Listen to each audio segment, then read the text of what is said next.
Avoiding digital surveillance. In today's interconnected world, all of our digital devices are constantly working behind the scenes to perform all kinds of wondrous things.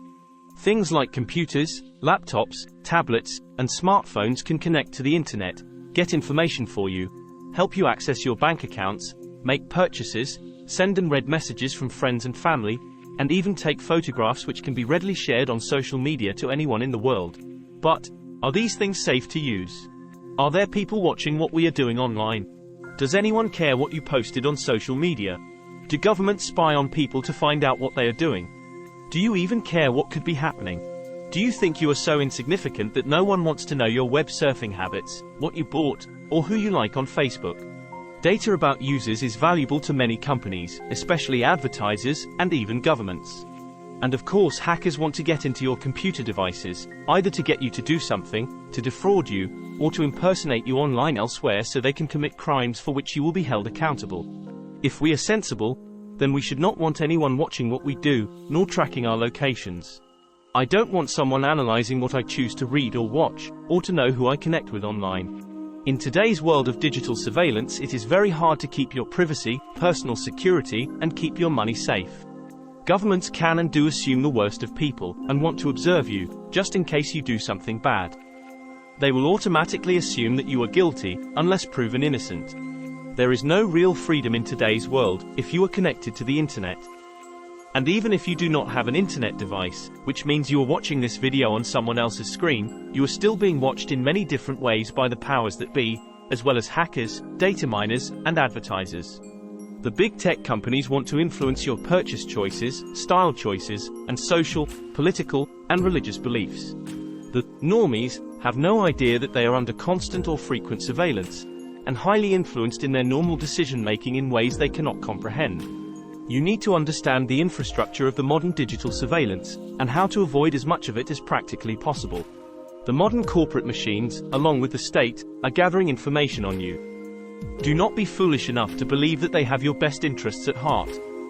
A company is in business to make money. A government exists to employ people, and those at the top want either to be successful as politicians or to make lots of money. Your privacy and security mean nothing to them. You need to resist this digital surveillance. We shall now look at some ways we can protect ourselves, but there is too much overall to cover in this short video, so we shall stick to a couple of things you can do for yourself. You need to start with a deeper understanding of the technology used to track you and if you can beat it. First, you need to understand who is doing the digital surveillance and what is their intent. As military strategists know, you have to know your enemy. Today's powerful governments can not only scan the internet, but they have access to your identity through things like a driving license, passport, medical records, tax records, bank accounts, online purchases, in-store purchases made with credit or debit cards, and from your usage of mobile phones. There are now many surveillance cameras on our streets, in our parks, and in public buildings. In some cities, like London, they have number plate recognition cameras for enforcing fees like ULEZ, in part to make people with older cars pay to drive in London, but also to track every vehicle that is being driven there. And what about the doorbell cameras installed by unaware citizens at many front doors? Cameras on those are connected to the internet, with the benefit of giving the homeowner constant surveillance of the approach to their property. But those video feeds are on the internet and can be accessed by the companies providing the service, and government agencies can demand those video recordings. Facial recognition and voice recognition systems can also be used in cities to identify and track people. Mass surveillance in the past was focused on phone activity. Governments have access to who you call, and who calls you. They know every phone and all text messages you send or receive. Text messages are sent in plain text, so that's easy. But even when using encrypted internet messaging or just surfing the web, your traffic can potentially be decrypted and observed by some government or corporation. Emails in particular can be read by third parties, and should not be relied on to be private. So what can we do to resist this surveillance? One solution is to use a VPN, i.e. a virtual private network. They are quite common now, and a good VPN can stop a man-in-the-middle attack. Before we look at VPNs, note that Apple offers the eCloud Private Relay, which might make you believe that it works like a VPN, but it does not. The first reason for using a VPN is that it hides your IP address. IP stands for Internet Protocol, And every device connect to a network needs an IP address, so that when communicating with other devices, e.g. websites, the other device knows who is contacting them and where to send the web page, message, or whatever. Everything we do on the internet is recorded with the IP address of the device being used, and if that address is your home router, then your identity is known at all times. Using a VPN will route your traffic through a kind of tunnel, which exits at the VPN server. This tunnel is encrypted and cannot be observed by someone examining network traffic. If there is a root certificate on your computer, placed there by the government, a corporation, or a hacker, then you can be surveilled via that. But if you use a VPN, then the certificate is not checked against some certificate authority. A VPN client has certificates preloaded, so that the VPN client on your device, and the VPN server you connect to, have already pre-negotiated the encryption, thus making it immune to manipulation by a rogue certificate authority. Many governments know this, and some ban or restrict VPNs from being used in their countries, such as China, Iran, Iraq, North Korea, Pakistan, Russia, Saudi Arabia, Sri Lanka, Turkey, and Venezuela. You might expect the United Kingdom to be free of online restriction. However, the Investigatory Powers Act means that all online activity might be monitored. UK-based VPN companies may be subject to the same data retention laws as the country's internet service providers. The UK has also made news in the past as some carriers have blocked certain VPNs. However, the use of VPNs remains legal. Another VPN benefit is blocking adverts, by blocking the domains they use. Not all VPNs offer this, but a good one will. The sources of the advert domains are prevented from being resolved, and thus your device will not allow internet traffic from these ad sites.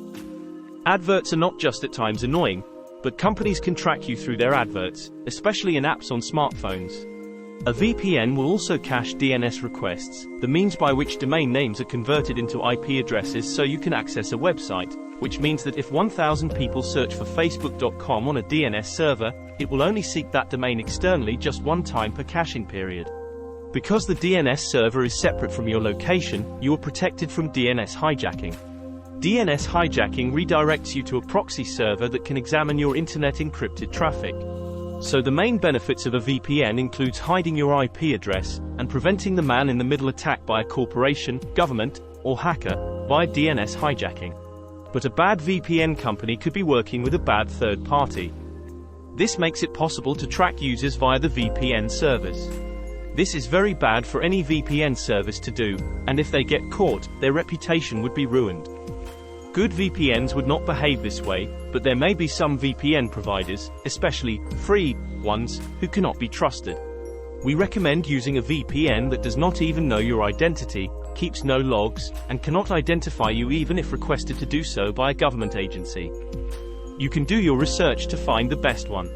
We suggest looking at Mullvad VPN. They are based in Sweden, and you can use it anonymously by buying a scratch card from Amazon for Mullvad VPN, such as for 6 months of usage. Amazon know who you are, of course, but the unique code on the card is not known until scratched off. So when you get the card, ensure that no one has scratched the silver part off already. The card then gives you that unique code to put into the Mullvad website, which then creates an account for you. You do not give them your name, nor your email address, nor your phone number. You download the software from their website, for your desktop PC and your mobile phone. Each account allows you to connect up to 5 devices.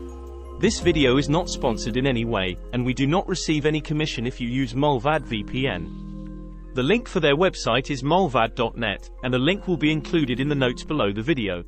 You are free to use an alternative VPN if you can find a better one, or at least one that lets you stay anonymous. The only downside to using a VPN is that some websites will not always work properly if you use a VPN, and for those you would have to connect to them without the VPN. But for most internet usage, it is best to use the VPN. If you are using Apple eCloud Private Relay, you need to understand that it is not really a VPN. It does not encrypt traffic, it just redirects traffic to proxy servers. This will hide your IP address, but fails to stop any man-in-the-middle attacks. It is best to use only professional commercial VPNs that are known to have good features, not to have security leaks, not to have been compromised by hackers, and which are proven to be not keeping any logs of your usage and traffic history. Some governments carry out warrantless spying, which allows a law enforcement agency to do digital surveillance of a community without a warrant using geo-fencing. It means that a government can find all people with phones in a specific geographic area at a given time. If you have a regular smartphone or a dumb mobile phone, then your locations are recorded at all times, and you cannot stop this. This includes iPhones and most Android phones, which covers perhaps 99.9% of the population. People are quite happy to spend hundreds or even thousands of pounds or dollars to purchase these mass surveillance devices, and be tracked everywhere they go. Google and Apple have been known to share this location data with governments, with no care or concern for their customers and end users. Historically, big tech has shared this data with government agencies, which has been documented by Edward Snowden. This has been paid for, it is not a corporate free gift. Now, most people think they have control over their location data on their phones, so they turn off location tracking. They think they are safe, but geolocation from Apple and Google can still find where they are. Most smartphones cannot be stopped from revealing their locations. They just stop third parties from seeing the location data collected by Apple and Google. Phones do constant location tracking, which is reported back to the company that provides your operating system. How is this? First, there is Wi-Fi scanning. Your exact location in built-up areas is determined by Wi-Fi triangulation, which is used for indoor tracking. This technique acquires your position by finding the strength of Wi-Fi signals near you. Every Wi-Fi router's position is known by Apple and Google. Your phone's Wi-Fi is continuously detecting all Wi-Fi routers in the area, and these routers announce themselves using their MAC address, something that all network-connected devices have, which is unique to each device. A MAC address, short for Media Access Control Address, is a unique identifier assigned to a Network Interface Controller, NIC, for use as a network address in communications within a network segment. When the phone's OS knows your actual GPS location, it can map the locations of the other Wi-Fi routers based on signal strength. This data is thus provided by people walking around with phones in your area with the Wi-Fi switched on. Through various mathematical calculations, the exact location of every router in the world can be determined. Your phone sends this information with your GPS position, part of a larger data collection. Your Apple iPhone or Google Android phone has a unique identifier, which contacts Apple or Google to tell them your location. This cannot be stopped unless you have a phone running Android open source project, also known as AOSP. A phone running AOSP is also known as a de-Googled phone, as it contains none of the usual software from Google, such as Gmail, YouTube, Google sign-in software, etc. There are various choices, and they only run on specific phones. For example, Graphene OS is one of the best AOSP systems, but currently only is available for Google Pixel phones. Another is Lineage OS, which supports more phones. Installing such a system to replace your existing Android OS is quite complicated, and we shall not go into it here. You can, of course, buy a phone already de-Googled running AOSP, including commercial phones like Huawei running EMUI, which is an AOSP system. And some sellers on places like eBay sell phones with Lineage OS or Graphene OS pre-installed. More expensive than doing it yourself, but worth it if you are not technically minded enough to install it yourself. If you are using an AOSP phone, then it will not participate in Wi-Fi scanning or geo-fencing, as that would require a direct connection with Google. There does not appear to be an equivalent for an iPhone, so we would not recommend using any iPhone. It might still be possible for the government to find your rough location, maybe within half a kilometer. This is not exact as the geo-fencing. Google Android phones use a GPS feature called SUPL. All modern phones use something called assisted GPS to speed up the acquisition of a GPS location. Your phone needs to determine which GPS satellites are nearby, so your device does not waste time checking each satellite frequency individually. This is done by the SUPL technology, built into every phone. When your phone is connected to a network, it finds the nearest phone tower and then reports the identity to supl.google.com, which then tells the phone the list of satellites nearby. This allows almost instantaneous GPS signals, instead of a delay. Google owns SUPL and thus has all queries in the entire world. Unfortunately, this is coded into every phone OS. Even with a de-Googled phone, it will still work. Of course, you can turn location settings off, you can keep Wi-Fi turned off, you can keep the SIM connection for phone calls turned off, and stay in airplane mode. You could even remove the SIM card, either physically or through the software, to stop this kind of tracking. But then you cannot use it as an actual phone, which is not helpful.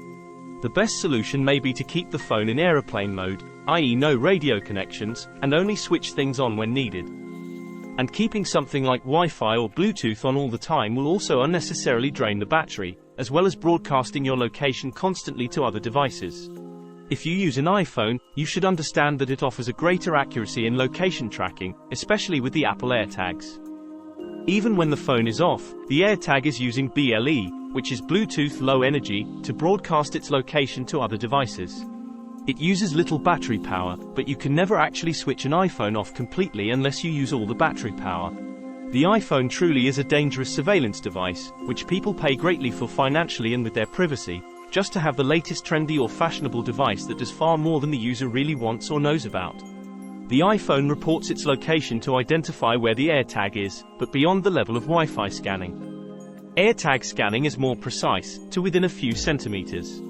If your iPhone is in motion, such as on your person, a drone could aim a precision missile of some sort at you with extreme accuracy, even if the phone is off. We recommend not using Apple devices at all, and to remember that Apple AirTags will track you wherever you go. People have even used them to plant on someone's car to track them. The best solution is still to use a de-Googled phone, as it does not use geo-fencing and protects your identity, as it does not have a Google ID check.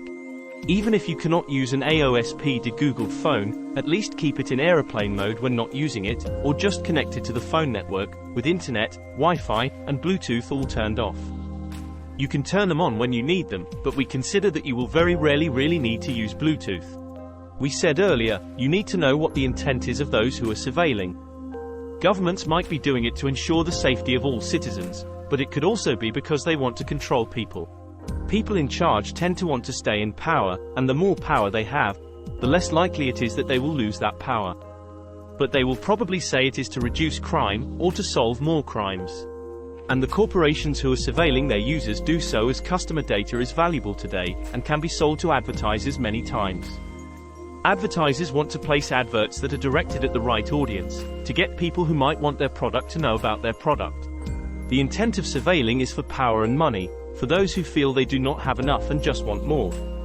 We cannot say who has what intention, and those in power might be doing it all for our benefit and the greater good. Stay safe in using your mobile phone, and follow our tips for more privacy and security. You might also want to consider using a cheap mobile phone to carry with you for making and receiving phone calls, which has no email, no social media, no web surfing, etc. And thus no easy way to identify you. You would keep your expensive smartphone at home, and use it only at home, but that might be impractical for some.